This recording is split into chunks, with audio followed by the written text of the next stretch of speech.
untuk menghasilkan desain yang kreatif, yang original itu tidak cukup gitu ya.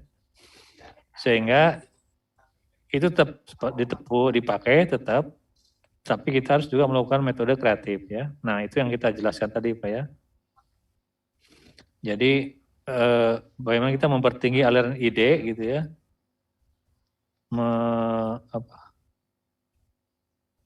menyingkirkan batasan ya, tadi terbuka pikiran ya, membuka pikiran-pikiran yang baru ya, sehingga kita mampu meluaskan pencarian solusi ya. Jadi solusinya tidak hanya solusi yang tadi yang teknikal ya, tetapi solusi yang bisa intuitif dan imajinatif itu. Ya. Nah, jadi kita dalam kuliah ini bagaimana Bapak menganalisis, mensintesis dan mengimplementasikan metode yang kreatif itu gitu.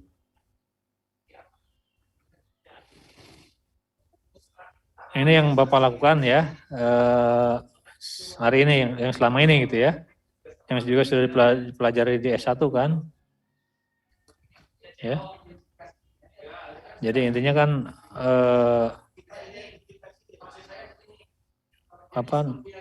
mendefinisikan masalah kan ya Bapak sekalian.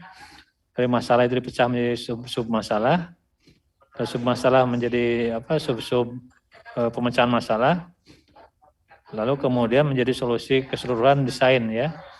Sehingga solusi desain ini memecahkan masalah umum tadi gitu ya. Ya langkahnya sama lah ya, mulai identifikasi ya, kemudian ini persyaratan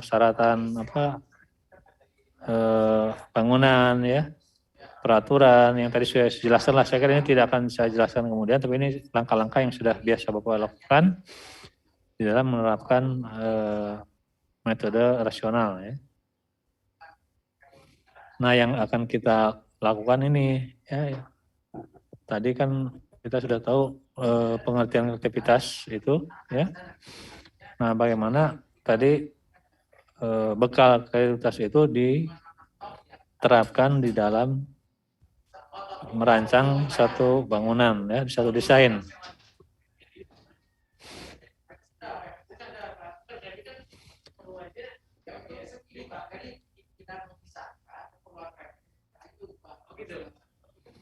Ini yang disebut oleh Pak ya itu ini apa namanya? Langkah-langkah strategisnya Pak. Jadi strategi dalam kita menerapkan langkah pertama dari metode yang kreatif ya. Pertama brainstorming Pak. Ya, jadi ini brainstorming itu pertama tentu dalam konteks kolaboratif ya. Dalam dalam skala desain yang besar ya, skala kompleks bangunan yang besar, mungkin ada beberapa arsitek juga asisten arsitek ya,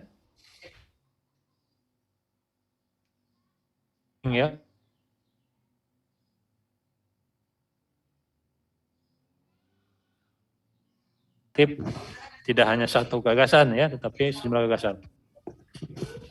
Nah brainstorming juga bisa dalam arti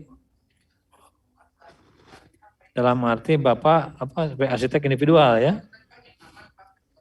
Artinya brainstorming itu bagaimana kita membuka pikiran, melahirkan ide-ide ya, yang sekali open mind ya, yang tidak dibatasi, membuka blokade ya, yang selama ini barangkali tadi kan seperti kasus Pak Rosid ya, ada blokade mental kita karena ini anggarannya kecil ya, ada blokade mental kita karena adanya pengetahuan klien yang terbatas ya. Nah itu semua harus dibongkar ya, sehingga kita membuka pikiran untuk menemukan gagasan-gagasan yang baru dan berbeda ya, yang tidak terbatas hanya pada satu gagasan, satu solusi, tapi sejumlah gagasan ya.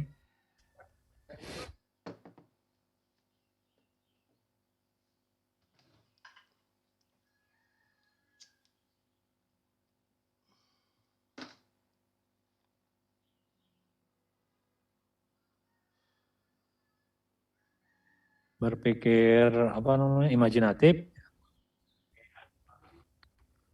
Nah, berpikir analogis ini nanti kita jelaskan beberapa contoh ya.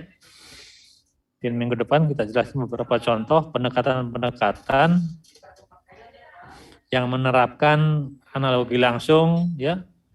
Menerapkan analogi langsung kan ini artinya kita belajar ya dari analogi, bukan berarti meniru ya, tetapi belajar dari alam misalnya atau dari bentukan yang sudah ada gitu ya. Kemudian juga ya personalitas ya, ini berkaitan dengan apa tadi, ide pribadi ya, ide individual ya, yang tadi harus dibongkar ya batas mentalnya gitu. Kemudian simbolik sama ya, pendekatan simbolik.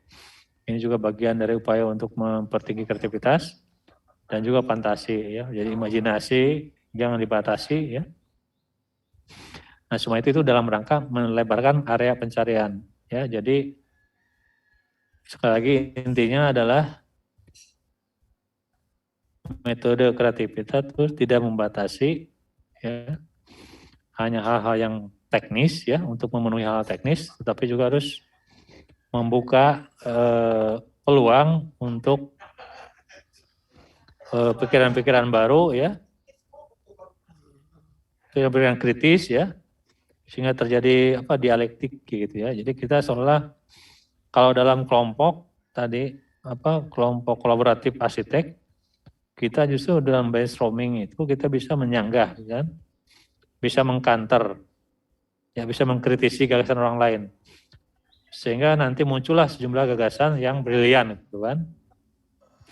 Atau dialektika kritisnya itu juga bisa mengkanter pikiran kita sendiri ya.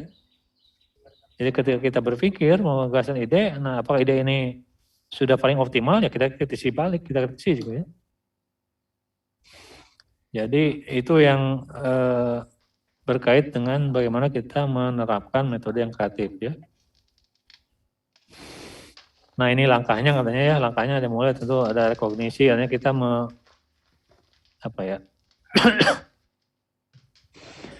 merekognisi artinya mengakui ya, mendefinisikan gagasan-gagasan ya yang kita terapkan dalam desain. Kemudian itu semua input-input ya, input-input yang ada, hasil tadi uji presiden, hasil dari studi literatur ya, kita kumpulkan ya, kita definisikan sesuai bahan persiapan. Nah kemudian